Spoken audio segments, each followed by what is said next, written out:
Hello, everyone. Thank you so much for joining me. If you are joining me, just so you know, this is being pre recorded, so I won't be able to respond to your comments in real time, but I will respond to them online when I get back to. When I see the comments on them. So, thank you so much for joining me. You can let me know if you're joining me live or on the replay. If you're joining me on a Facebook business page or on YouTube, you can feel free to come on over to our free group where we are conquering the sugar cravings, we're increasing our energy, and we're also igniting our metabolism. It's called Conquer Your Sugar Cravings. Come on over to the group. So, today's broadcast is for you if you feel stuck.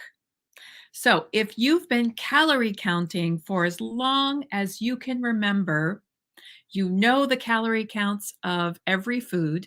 You're like a gunslinger with potato chips. As soon as you pick up that handful, you know exactly how many chips are in there and how many calories are in there. You know exactly how many different, Hershey's little kisses that you can have or whatever. And you've been doing that for a while, but you feel stuck. And you could be stuck for two reasons. One, you've hit a plateau. So you've hit a plateau, you lost, and now it's really slowed down or even stopped. Or you've been losing weight, but you still feel tired all the time, have achy joints, and not really sleeping that well. And it's easy to write off that second category. It's easy to write that one off because we can think, well, I'm a mom, I'm a grandmother, I'm middle aged, whatever it is. Arthritis runs in my family. You can write any of those things off and say, oh, this is just the way it is. Everybody's tired. That's just how it is. Everybody's tired. Everybody has achy joints. But that's not the truth. That does not have to be your truth. So, calorie counting and creating a calorie deficit have really been the norm for a long time. And it does work for a while. And then eventually it stops working. And eventually you'll get stuck. And there are a few reasons why, but I'll talk about one of those today. So, only focusing on calories really ignores the fact that not all calories are created equal. All of the calories, anything that you eat, has to be processed through your extremely, incredibly complex body. It's not a super simple input output equation like so often we've been led to believe. It's like looking at a car, just saying, oh, as long as it's a blue car, it'll be great, without looking under the hood to see, well, is there even an engine there? Does it even, like, is it functioning well? Maybe it's burning oil. Maybe it's really a clunker and it's not working. Oh, but it's a blue car. So that's all that really matters. Just really only looking on the surface. And so all of these calories that we're having are all different. You have some calories that keep you full. You have some calories that make you hungrier. Some calories that help you burn fat. Some calories that have non-food in them and your body is like, I don't even know what to do with this. I can't use it for energy. So I'm just going to store it right here at the midsection. So you could stay within your calorie goal and really eat anything you want. However, you will eventually hit an internal plateau. Over time, you will feel deprived and hungry, and that is hard to sustain. In addition, over time, you may be losing muscle, which is the primary engine for burning fat. So you might lose weight initially, right? But some of it could be fat, some of it will be muscle if you are cutting calories too much and restricting too much. You can be actually losing muscle. So then over time, maybe you've lost weight, but your overall body composition is really more, having less muscle and more fat. So that can be one of the things that has happened, which means now your metabolism has shrunk. And then eventually, because this is hard to sustain, you might feel deprived, hungry, you're craving because you're really only looking at the surface, at the number of calories, eventually this will become hard to do because you're still craving, because you're still eating a lot of things that are making you crave foods, because you are hungry and deprived because maybe you're not eating foods that are fueling your body properly. And then eventually you'll go back to your default mode of eating.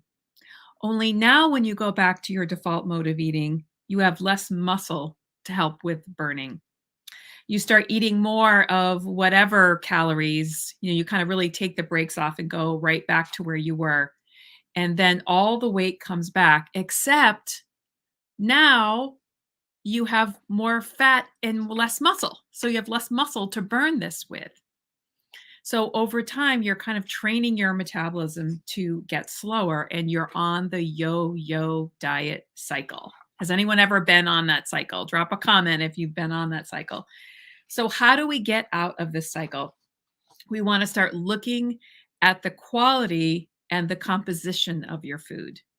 So are you getting regular protein and healthy fat throughout the day? So many calorie counting programs penalize you for things like healthy fats. Some of these healthy fats, they may be higher in calories, but they actually can help increase your metabolism and keep you more full for longer. But only looking at it through the lens of calories will keep you stuck because then it's easier to maybe go to foods that you're not looking at the quality of the food, you're just looking at the food that you're craving at the time. You're not eating foods that are helping you stop the craving. Maybe some of those are a little bit more in calories, or you're just not really thinking about it. And you're just kind of on this automatic pilot, only thinking about calories. So then you end up eating foods that you're staying in your calorie goal, but you're hungry.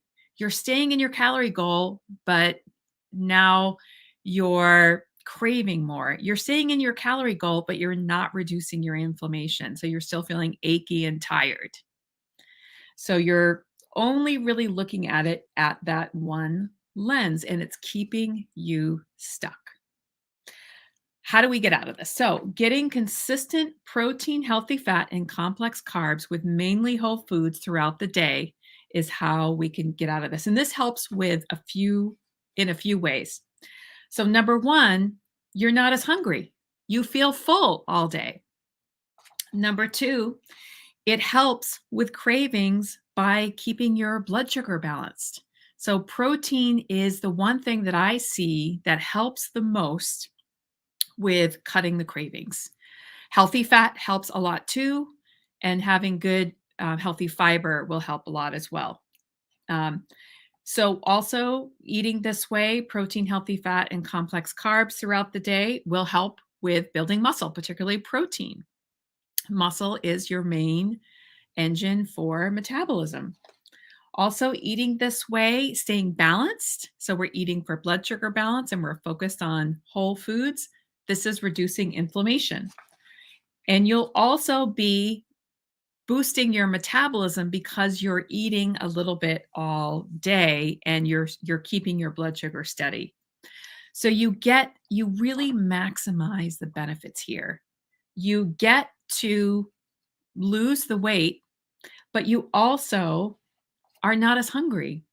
You're also not craving foods. You're building muscle. So imagine taking away that hunger feeling. I remember doing a program where there was points and having to live within a certain number of points. And at that time, I was only looking at calories. And I remember it was misery. It was horrible. It was really hard. I felt hungry all of the time. And then I stopped looking at the calories and I started just focusing on the quality of the food and getting the protein and the healthy fat and some complex carbs throughout the day. And it really made all the difference.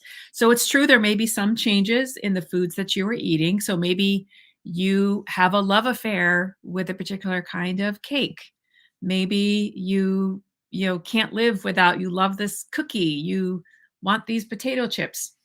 So there may be some trade-offs that we're making. However, you get all of these benefits. And once you're staying balanced,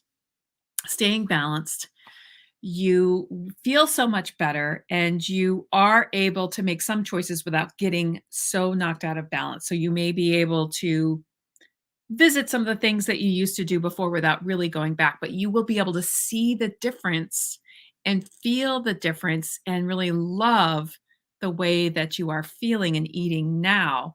And that will make all the difference, I promise you.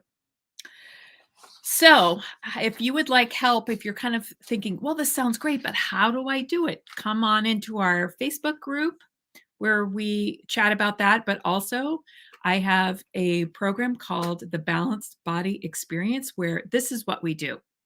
We're eating in this way, it's sustainable, and it's something that even you could have your kids do. So that's a good barometer for looking at anything that you're doing is, could you do this for the rest of your life? Would you have your kids do it? So if you'd like to join us in cutting the inflammation, cutting the sugar, and feeling better, finding your energy, drop a comment below and I'll let you know the next time a beta group opens for our balanced body experience. All right, I'll see you around in the group. Thank you.